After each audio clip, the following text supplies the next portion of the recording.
Vamos lá, nono ano, mais um encontro de álgebra. Nós vamos trabalhar essa semana com as revisões para as nossas avaliações que já estão bem próximas. Eu espero que vocês estejam já preparados, um local organizado com todo o seu material, seu livro didático, para que nós possamos juntos realizarmos essas revisões, ok? Então vamos lá, nós vamos trabalhar com o nosso conteúdo para a atividade avaliativa sobre números reais. Quando nós falamos de números reais, nós já sabemos que dentro desse conjunto estão contidos todos os naturais, todos os inteiros, todos os números racionais e irracionais. Nós já estudamos sobre naturais e inteiros e nós vamos fixar, então, no conjunto de racionais e irracionais, que são exatamente o ponto forte desse conjunto dos números reais. Então, vamos lá relembrar. Números racionais. Os números racionais são os números que são razões, ou seja, quociente de dois números inteiros. Você já sabe que esses números racionais, e quando nós falamos de quociente, falamos de divisões, e essa representação da divisão nos racionais é de forma fracionária, ok? Por isso que nós falamos de dois números inteiros. Então, inteiros. Os números racionais estão representados de forma fracionária. Não esqueçam disso. E o resultado dessas divisões ou são exatas, são negativas ou positivas, ou são em forma de uma dízima periódica, um número decimal que existem períodos após a vírgula que se repetem. Esses são características, sim, de números racionais. E a diferença, então, dos irracionais? Os irracionais são representações também decimais. Nós não vamos trabalhar com a fração. Nós vamos observar apenas os resultados fracionários, ok? Nos racionais, nós temos as frações e observamos também os seus resultados, exatos ou em dízima periódica. Os irracionais, nós não vamos observar as frações, apenas os resultados inexatos.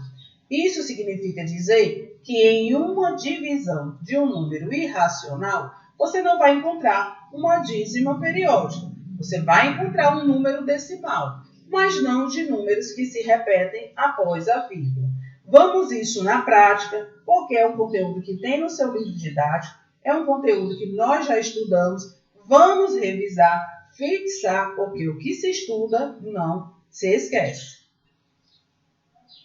Esteja sempre atento. Você está usando a máscara direitinho? Você está se cuidando, ficando em casa? Esse é o nosso propósito.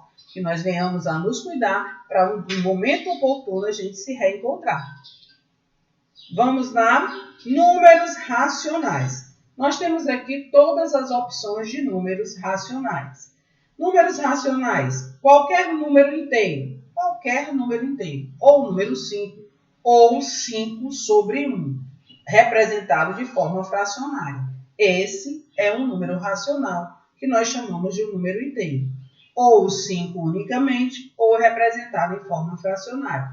5 sobre 1 é igual a 5. Então, é um número natural inteiro. Qualquer decimal exato também é um número racional.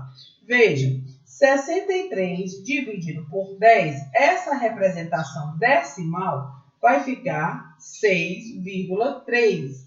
Vejam que é uma representação decimal exata, sem pontinhos, sem as reticências, que diz que é um número infinito. É um número exato. Então, essa fração está representada de forma decimal. Também é uma característica de um número racional. Qualquer fração de numerador inteiro e de denominador inteiro que não seja nulo. E o que significa não ser nulo? Quando você tenta dividir o numerador 0 pelo número 1. 0 dividido por 1. Isso é uma situação, problema nula. Não tem sentido e não tem resultado. Então, não pode ser uma fração com resultado nulo. Então, aqui nós temos uma representação negativa, que é um número inteiro, menos 1 sobre 8. É uma forma fracionária, chamada também de número racional. Qualquer decimal periódico, tá? Numerais formados por infinitos algarismos e decimais que se repetem. Veja o exemplo 0,666 e reticência. Professora, mas isso aqui não é uma representação decimal? É uma representação decimal, mas observe a diferença. Essa representação decimal do segundo item é um decimal exato, onde nós chegamos no resultado e chegamos no final desse resultado. Essa representação decimal, existem as reticências onde se diz que essa divisão ela não tem fim. Por mais que você queira concluir, você vai sempre chegar no mesmo resultado de quociente e nunca vai chegar no final. Então, há um resultado exato e uma representação que nós chamamos de um decimal periódico, uma dízima periódica. E os irracionais? São exclusivamente os resultados das frações, não vai haver frações irracionais, só os resultados que estão aqui nesse grupo dos irracionais. Vejam, algum número foi dividido e foi chegado a esse resultado. É um resultado infinito, é um número decimal infinito. E observe que no exemplo anterior dos racionais, esses resultados eles se repetem, tá? Mas os irracionais não há repetição de números. Os números eles são totalmente misturados e acaba-se que não chegando a um resultado exato dessa divisão. Então, essa representação do item A é o resultado de uma divisão inexata, o item B. O π é o número irracional mais conhecido, porque na divisão, tá, de uma fração nunca se chega num resultado, num cálculo exato. Então, o π é uma representação oficial, é uma representação de um número principal, de um número irracional. Tá certo? Então, todos os resultados aqui, ó, raiz de 3, o resultado de uma raiz quadrada que não é exato. Então, todas as representações aqui são de resultados de divisões ou de raiz quadrada, que no nosso caso nós temos aqui, que não são resultados exatos, tá? Então, não esqueça, números irracionais são de resultados de divisões inexatas e que não são dízima periódica. E o principal representante desses números irracionais é o π, a letra grega, que é muito utilizada na matemática. Você entendeu direitinho, né? Então, vamos lá. Vamos começar a exercitar para a gente entender melhor. Apresente o resultado da expressão na forma fracionária. Nós dizemos que todo esse resultado de uma dízima periódica, como vocês estão vendo aqui, tem uma fração geratriz, uma fração que gerou aquele resultado. Então, nós precisamos de uma fração para que dividida chegue um resultado que é uma dízima periódica. Então, diante dessa situação, nós temos um outro trabalho.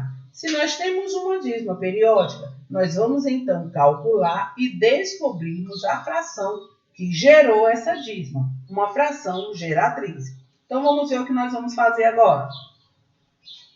Nós temos que adicionar e depois subtrair 3 exemplos aqui de dízima periódica. Então, vamos lá. Quando nós vamos adicionar dízimas periódicas, nós vamos voltar para a regra dos decimais e identificar que os decimais, para a adição, nós temos que organizar vírgula abaixo de vírgula. E é isso que nós fazemos. Acabamos de fazer. 0,66666 infinitamente, mais 0,252525 infinitamente. Adicionando essas duas dízimas periódicas e também acrescentando a vírgula como regra principal, vírgula abaixo de vírgula, nós chegamos ao resultado de 0,919191 sucessivamente. Então, o resultado da adição de duas dízimas periódicas também é uma dízima periódica.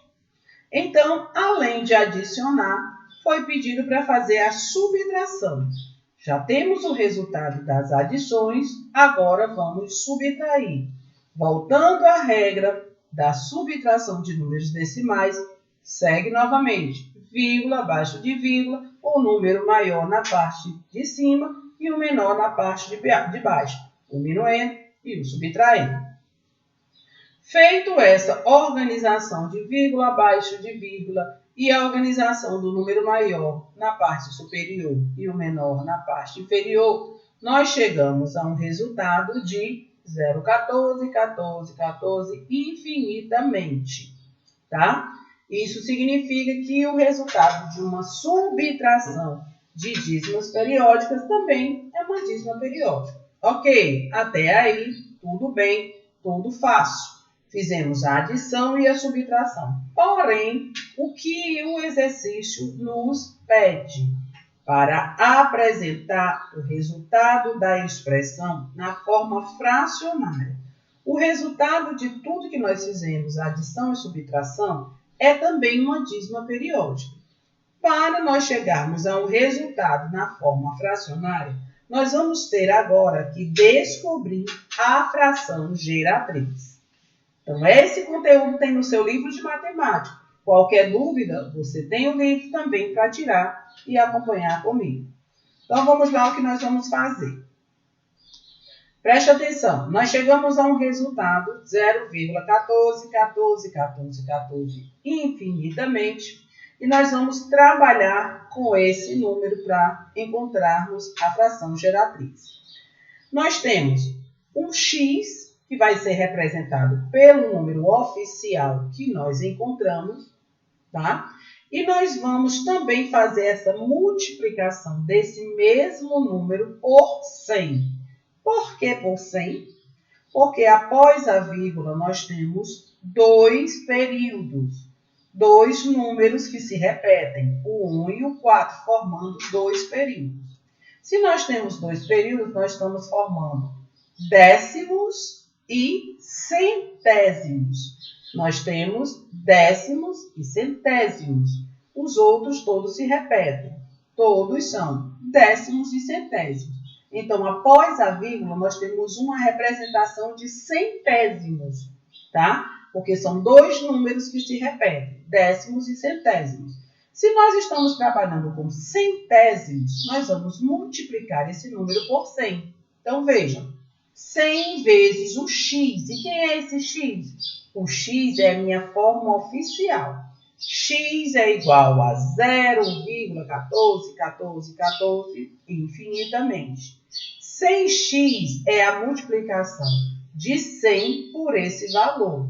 Se você fizer o cálculo aí no seu caderno, num cantinho, você vai descobrir que 100 vezes o x é igual a 14, 14, 14. Feito essa multiplicação corretamente, que eu aconselho que você faça e tire suas dúvidas, nós vamos fazer a subtração de 100x e do x que nós temos como representação. Ok? Então, mais uma vez, quem é o nosso x?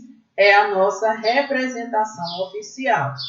E nós vamos multiplicar por 100, por quê? Porque depois da vírgula nós temos décimos e centésimos, dois períodos após a vírgula. Multiplicamos por 100.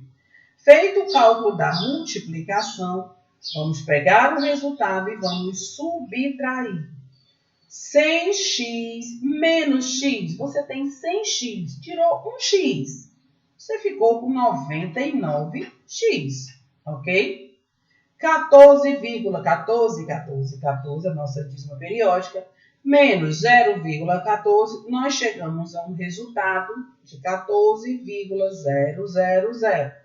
Faça essa subtração, faça esse cálculo aí no seu caderninho para verificar esse resultado.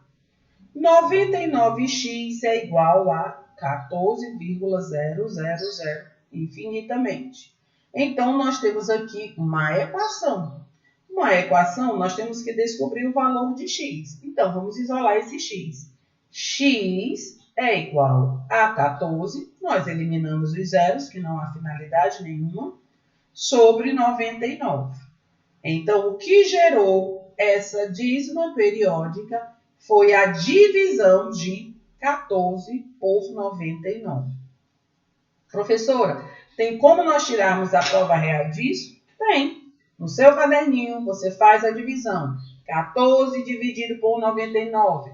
Não dá, professora, são 14 para 99. Lembra da regra dos decimais. Acrescenta o zero para aumentar o número do dividendo e já no quociente acrescenta o zero e a vírgula. É uma regra que você já estudou e já sabe. Portanto, a nossa fração geratriz é 14,99A.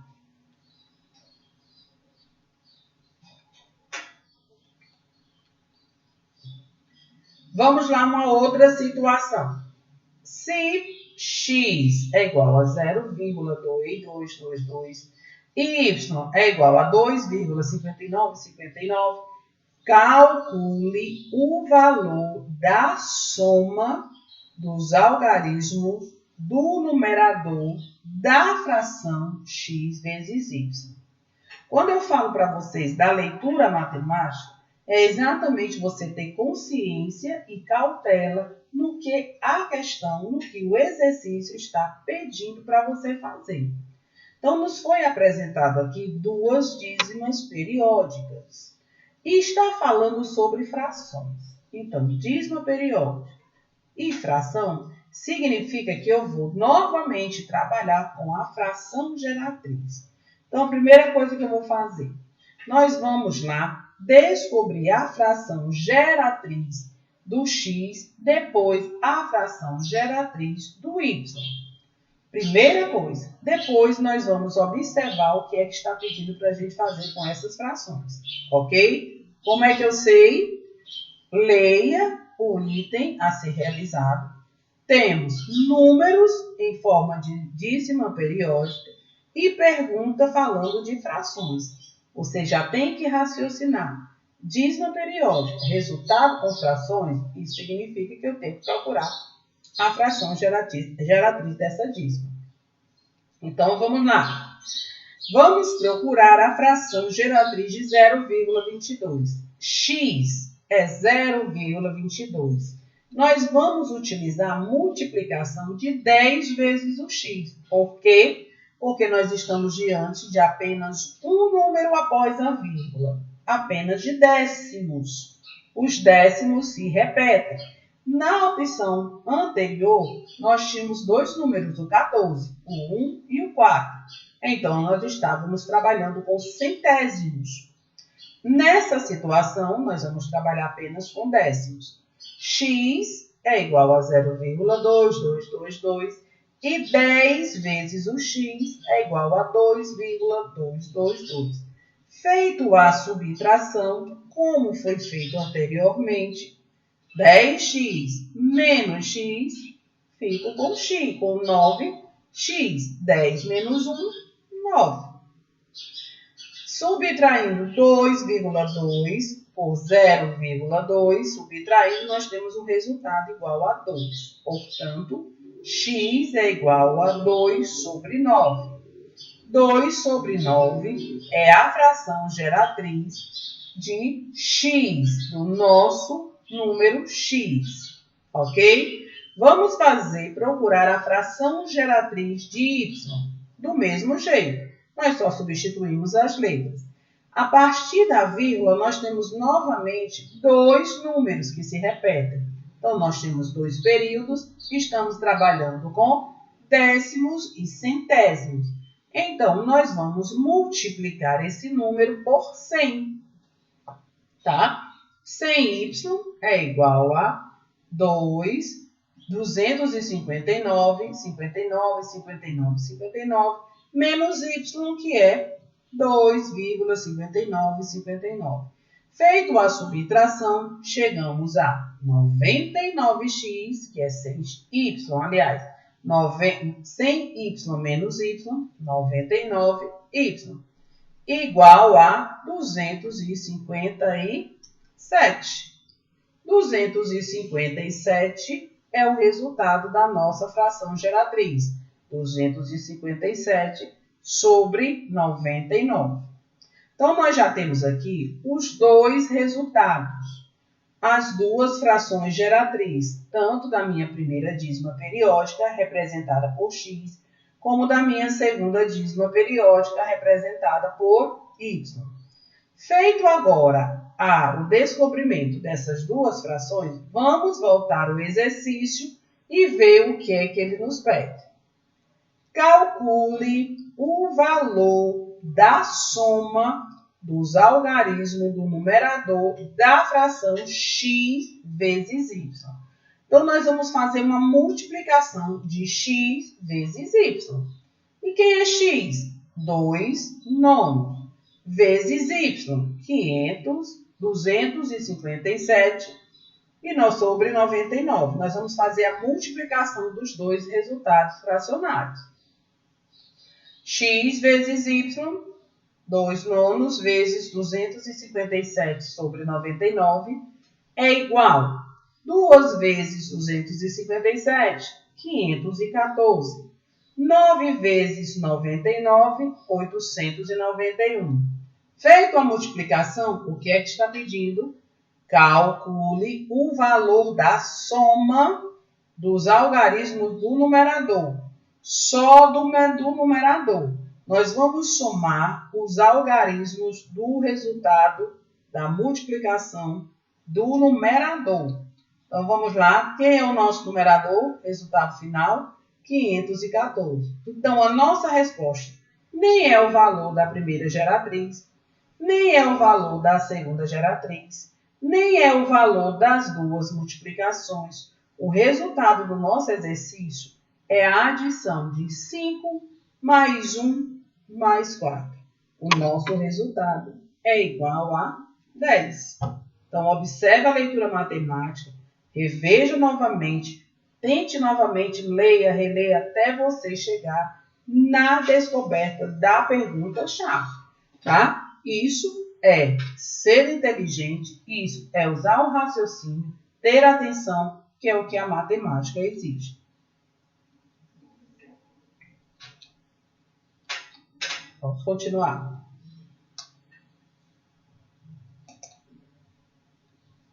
Eu espero que vocês tenham entendido direitinho todo o nosso conteúdo, tá? Para que você possa melhorar nos seus estudos, no seu trabalho com a nossa revisão. Vamos lá mais uma vez identificar o que são números racionais e irracionais, o nosso principal alvo da nossa avaliação. Número 8 é um número racional, porque é um número natural. O número menos 3, 0,100, 100, 100, um número totalmente desordenado, são os irracionais. Então, vamos avaliar, vamos aqui identificar os racionais. Racional é o número 8, racional é uma dízima periódica, racional é o número 0, porque está dentro dos números inteiros, racional também é um número negativo. Vamos lá? Aqui o número negativo representado na nossa reta. Irracional são todos os resultados inexatos. Raiz de 7, todos os resultados que não apresentam uma dízima periódica, ok? Observe direitinho, você agora já sabe diferenciar do número racional e do irracional. Vejamos, mais uma vez.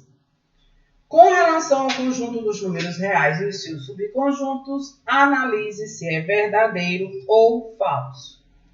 Todo número irracional é real? É, ele é real. Ele existe, ele está dentro do conjunto dos números reais. Portanto, o irracional, ele é real. Toda raiz quadrada de 9 é irracional?